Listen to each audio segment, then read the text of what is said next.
Getting ready for end of financial year tip 7, doing a stock take. So if you have value of goods that you either keep a track of in inventory, or you just have miscellaneous items that your accountant values as stock, ready for the 30th of June, you really need to take a value of what those items are to provide to your accountant, and also note if any of that value needs to be written off as a part of the end of financial year process.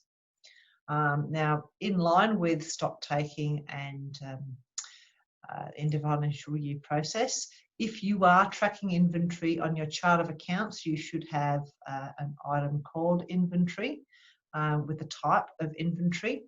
And where that's linked from is from within your business tab under products and services. Any items that you have set up as a product, you can choose to keep as an inventory item.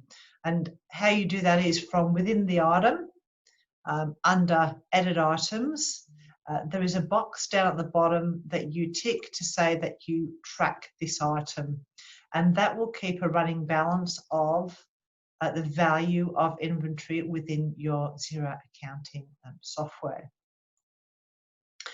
If you are tracking an item, then you also need to map them to a cost of goods account for a tax rate, and nominate a price. So a price that you purchase the item for and a price that you sell the item for. So we're going to put a unit price of $100, and we're going to say a sell price of $150.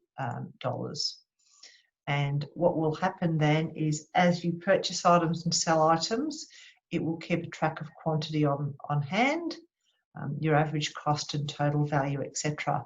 So if you do track inventory within Xero, you need to do some kind of a reconciliation at the end of the financial year of how many you have in your Xero accounting software on hand compared to how many you have physically counted.